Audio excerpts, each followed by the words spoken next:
뒤쪽쯤에 있습니다. 열왕기하 6장 14절에서 17절까지의 말씀을 함께 교독하도록 하겠습니다.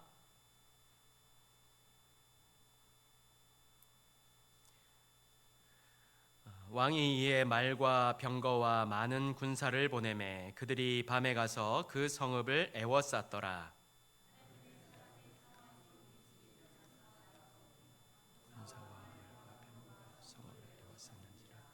그 사원이 엘리사에게 말하되 내 주여 우리가 어찌하리이까 하니 대답하되 두려워하지 말라. 우리와 함께한 자가 그들과 함께한 자보다 많으니라 하고 기도하여 이르되 여호와여 원하건대 그의 눈을 열어서 보게 하옵소서 하니 여호와께서 그 청년의 눈을 여심해 그가 보니 불말과 불병거가 산에 가득하여 엘리사를 둘렀더라.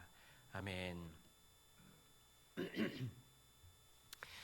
제가 어릴 때 어머니를 따라 시장을 간 적이 있었습니다. 거기가 해운대 시장이었는데요. 어린 마음에 어머니를 따라가는데 얼마나 볼 게 많은지 막 정신을 놓고 구경을 하고 있었습니다. 그러다가 이제 문득 어머니의 손을 놓쳤다라는 게 이제 생각이 나서 옆에 있는 이제 치맛자락을 이렇게 붙잡았어요. 붙잡았는데 고개를 들어보니까 우리 엄마가 아니고 다른 엄마인 거예요. 그때 순간 갑자기 얼마나 두려움이 물려오든지 그 어린 마음에 그만 거기서 울음을 터뜨리고 말았습니다. 그랬더니 이제 어머니가 어디선가 나타나서 너 여기서 뭐 하냐고 그러면서 이제 제 손을 끌어서 간 적이 있었습니다. 또 제가 운전을 시작했을 때였는데요. 골목길을 운전하다가 골목 사이에서 여중생 하나가 빠르게 튀어나오는 바람에 어쩔 수 없이 이렇게 사고를 낸 적이 있었습니다. 이 여중생이요 제 눈앞에서 차에 딱 받치자마자 떼굴떼굴 구르는데 저 무슨 일이 일어났는 줄 알고 얼마나 놀랐는지 모릅니다. 너무너무 두렵더라고요.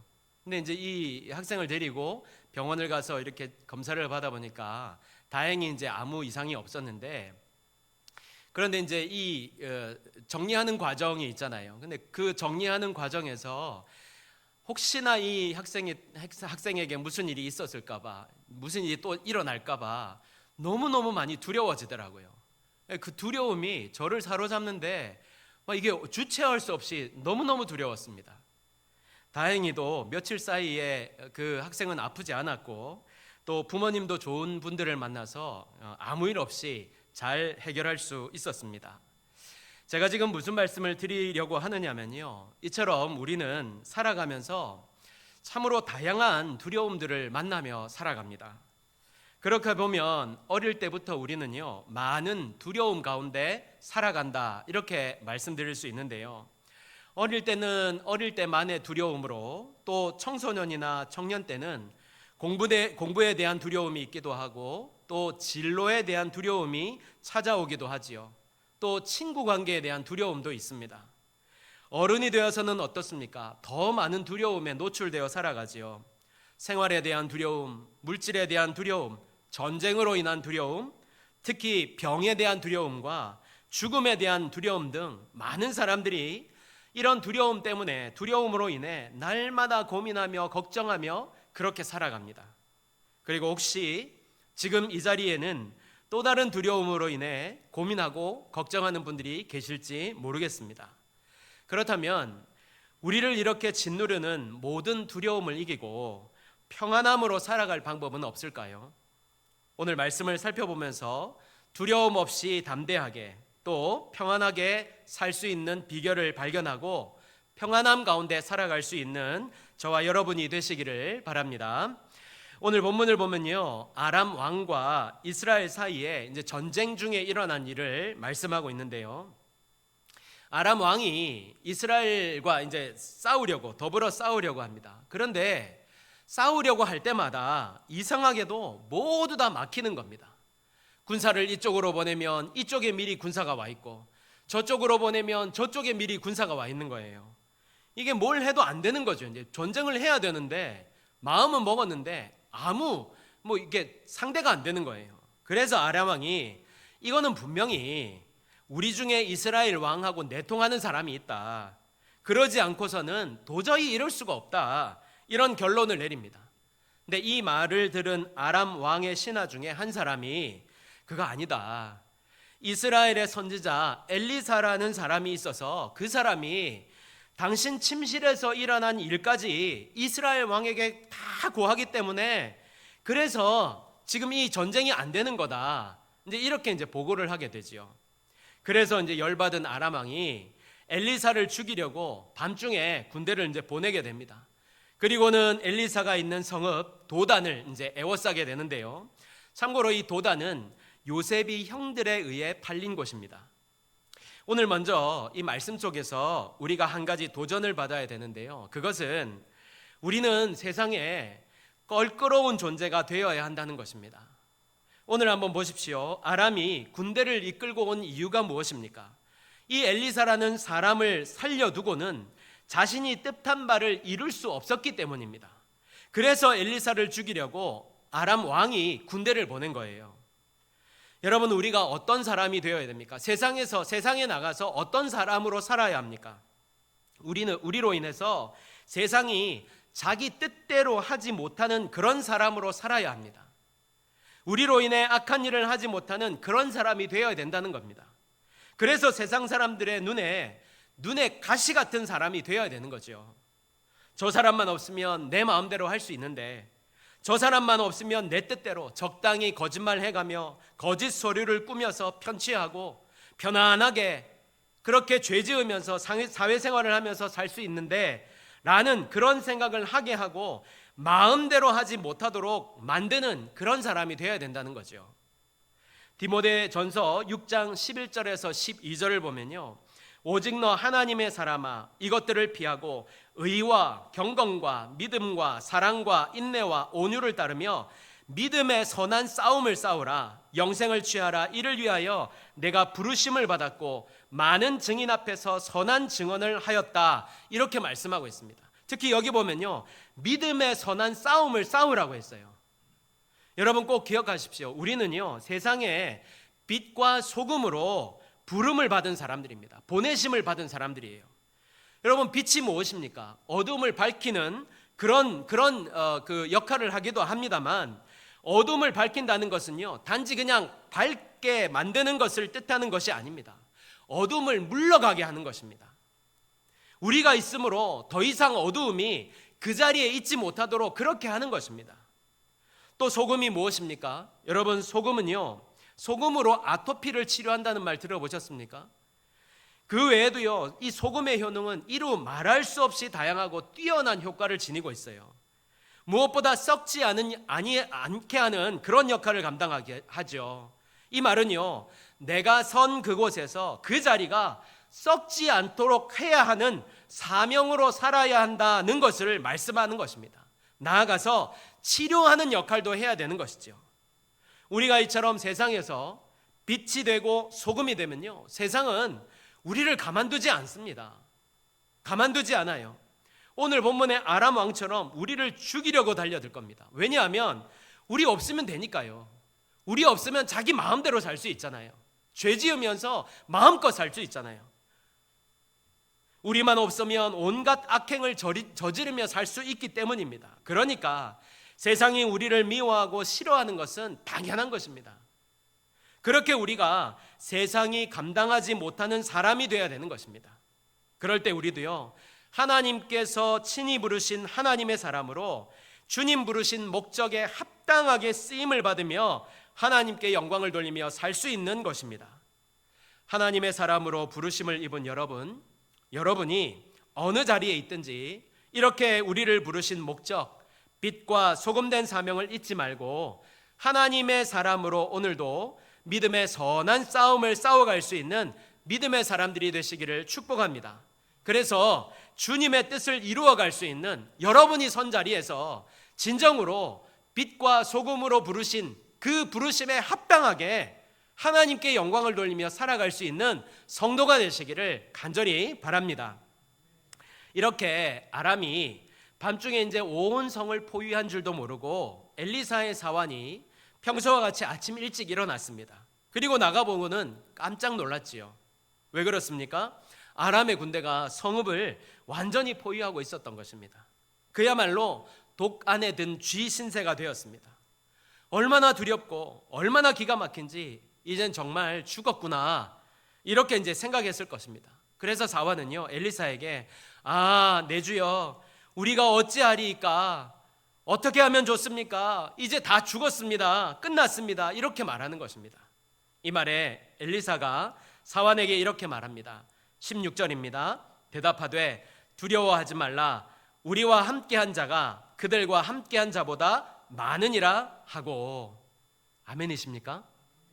아멘. 그런데요 성경에는 이런 말씀이 참 많이 나옵니다. 우리가 잘 아는 말씀 이사야서 41장 10절에 두려워하지 말라. 내가 너와 함께함이니라. 놀라지 말라. 나는 내 하나님이 됨이니라. 내가 너를 굳세게 하리라. 참으로 너를 도와주리라. 참으로 나의 의로운 오른손으로 너를 붙들리라. 아멘이시죠? 맞습니다. 이 외에도요 두려워하지 말라, 놀라지 말라 이런 말씀들이요 정말 많이 나옵니다. 그런데 문제가 무엇입니까? 여전히 우리 가운데는 두려움이 있다는 것이죠. 왜요? 눈에 보이는 것, 우리에게 두려움을 주는 건 그대로거든요. 우리에게 두려움을 주는 그 현상, 그 일어나는 모든 일들은 그대로이기 때문입니다. 그래서 오랫동안 신앙생활을 해오신 분들도 이 두려움의 문제 앞에서는 흔들릴 수밖에 없고 겉으로는 그런 척하지 않지만 여전히 두려움을 안고 살아가는 사람들이 많이 있다는 겁니다. 부끄럽지만 저도 그렇습니다. 저도 이런 말씀을 듣고 묵상할 때면요 아멘 하면서 믿음으로 받아야지, 그래 두려움 없이 살아야지, 하나님 함께 하시지 이렇게 하지만 사실 돌아서면요 쉽게 이 마음을 잊어버립니다. 이 사환도요 얼마나 겁이 났겠습니까? 얼마나 두려웠겠습니까? 이렇게 두려움에 떨고 있는 사환을 위해 엘리사가 이제 기도를 합니다. 여호와여 원하건대 그의 눈을 열어서 보게 하옵소서 하니. 그리고 그제서야 눈이 열린 사환은요 불말과 불병거가 산에 가득한 것을 보게 되었습니다. 여러분 오늘 이 사환과 같이 우리에게 영안이 열려야 됩니다. 귀가 열려야 됩니다. 마음이 열려야 됩니다. 보아야 할 것을 볼 수 있는 눈이 있어야 됩니다. 눈이 열려야 됩니다. 뿐만 아니라 귀도 열려야 되고요 마음도 열려야 돼요. 특히 우리가 무엇을 보아야 합니까? 지난주에 말씀드린 대로 예수님을 볼 수 있어야 돼요. 우리는 예수님을 바라보고 살아야 되고 그분이 하시는 것을 보고 살아야 합니다. 그렇지 않고서는요 우리는 세상의 걱정과 염려, 두려움으로 인해서 그것에 함몰되어 사는 인생이 될 수밖에 없는 거예요. 또한 귀를 열어서 주님의 말씀을 들어야 됩니다. 오늘도 보십시오. 두려워하지 말라는 말씀을 주고 있지 않습니까? 우리들에게 지금 주고 있지는 않습니까? 문제는요 이런 말씀을 듣지 않는 사람들이 너무나 많이 있다는 거예요. 두려워하지 말라 뿐만 아니라 예수님이 주시는 얼마나 많은 말씀들이 있습니까? 그런데 그 말씀을 듣지 않는 사람들이 너무너무 많이 있다는 거예요. 교회에 오기는 했는데 설교 시간에 앉아있긴 하는데 그리고 실제로 듣기도 하는데 받아들일 마음은 전혀 없는 거예요. 그렇게 마음이 닫혀 있으니 무슨 말씀을 들으며 예수님의 마음을 어떻게 받아들일 수 있겠습니까? 여러분 저는 오늘 이 자리에 계신 모든 분들이 영안이 열리고 들어야 할 것, 말씀을 듣고 마음을 열어서 주님을 항상 만날 수 있는 성도가 되시기를 축복합니다. 이렇게 눈과 귀와 마음이 열릴 때 우리는 하나님께서 행하시는 놀라운 말씀과 일들을 경험하게 되는 것입니다. 자, 그런데 엘리사가 지금 누구를 위해 보게 해달라고 기도하고 있습니까? 사환입니다. 그렇다면 엘리사는 자신을 지금 둘러싸고 있는 불말과 불병거가 있음을 보았을까요? 엘리사는 먼저 보았을까요? 오늘 말씀을 따르면요 보았다는 기록은 없습니다. 그렇다면 엘리사는 보지도 못한 것을 어떻게 확신했을까요? 어떻게 우리와 함께한 자가 그들과 함께한 자보다 많다고 이렇게 말할 수 있었을까요? 그것은 엘리사에게 믿음이 있었다는 사실을 말씀하는 것입니다. 어떤 믿음일까요? 첫 번째는요 함께 하신다는 믿음입니다. 16절입니다. 대답하되 두려워하지 말라. 우리와 함께한 자가 그들과 함께한 자보다 많으니라 하고, 여호수아 1장 9절을 보면요, 내가 내게 명령한 것이 아니냐, 강하고 담대하라, 두려워하지 말며 놀라지 말라, 내가 어디로 가든지 내 하나님 여호와가 너와 함께 하느니라 하시니라. 신명기 7장 21절에는요, 너는 그들을 두려워하지 말라, 너희의 하나님 여호와 곧 크고 두려운 하나님이 너희 중에 계심이니라, 이렇게 말씀하고 있습니다. 그 외에도요, 하나님이 우리와 함께 하신다는 말씀이 수도 없이 성경에 기록되고 있어요. 왜 이런 말씀이 수도 없이 기록되고 있을까요? 왜 반복되고 있을까요? 성경에서 반복은요, 중요하기 때문입니다. 그런데 함께 하시겠다는 이 말씀이 수도 없이 반복되고 있어요. 이게 무슨 말이죠? 하나님이 진정으로 지금도 우리와 함께 하신다는 사실을 말씀하고 있는 겁니다. 살아계신 하나님께서 지금도 우리와 함께 하신다는 사실을 말씀해 주고 있는 겁니다.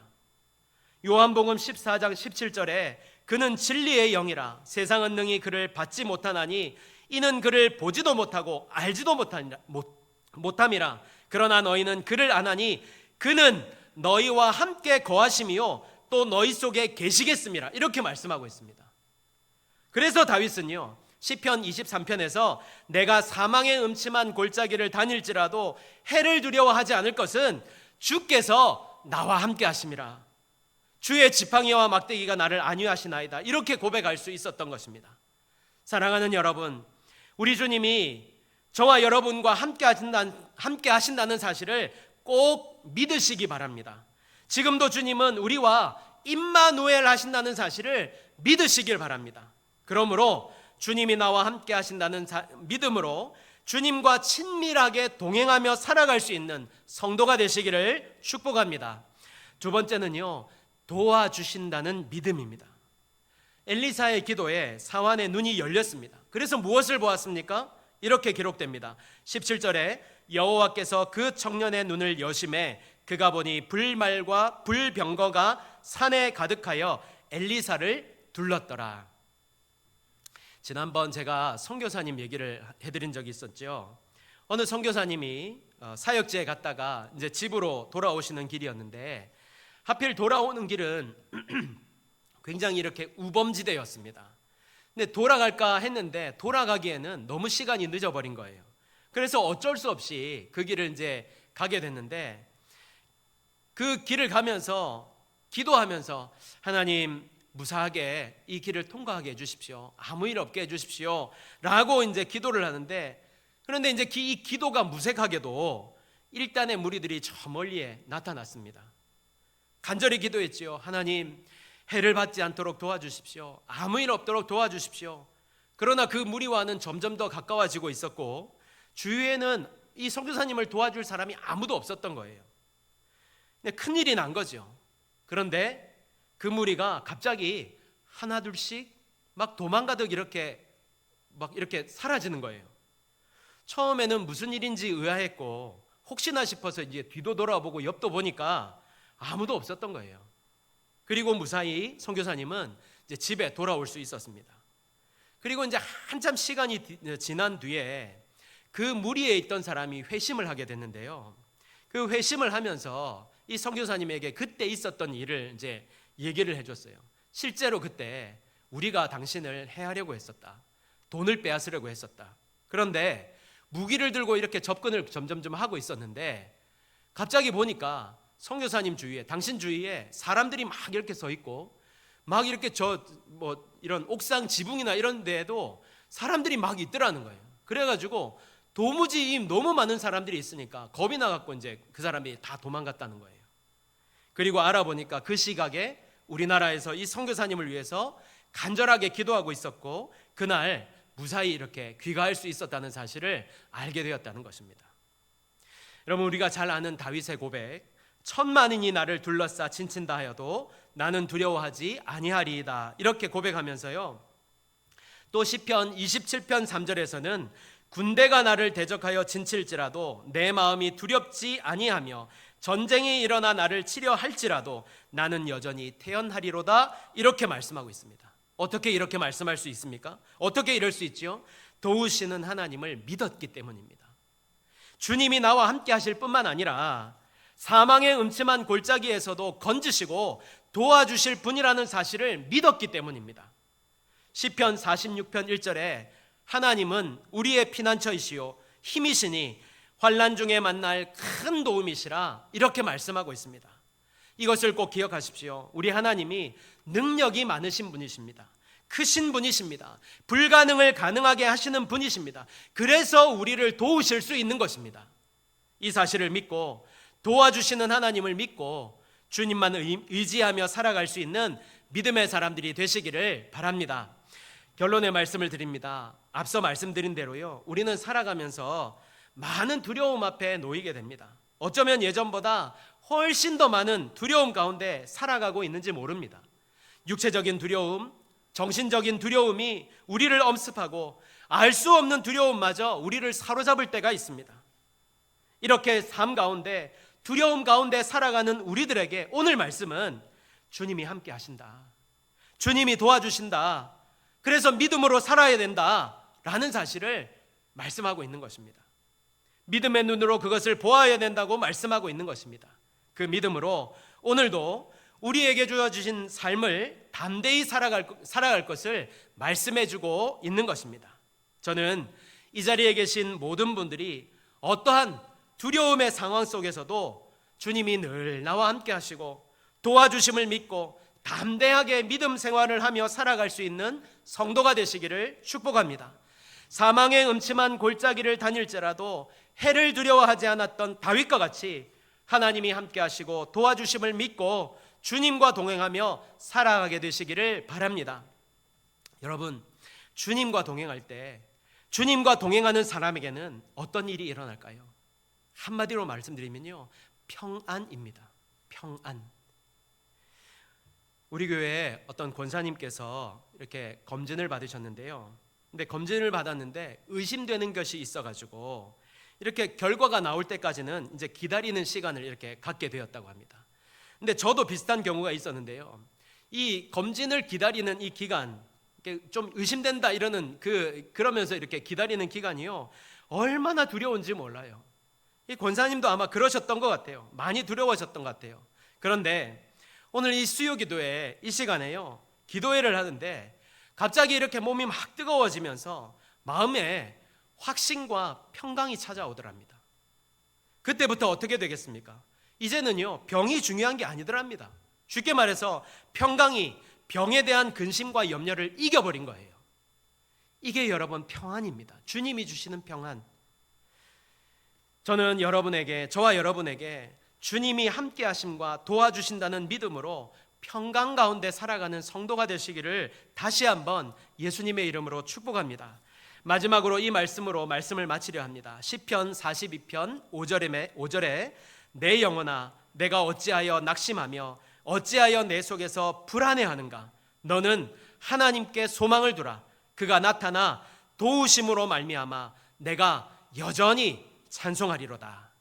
아멘. 이 믿음으로 찬송하며 살아갈 수 있는, 그런 믿음으로 살아갈 수 있는 저와 여러분이 되시기를 간절히 바랍니다. 아멘.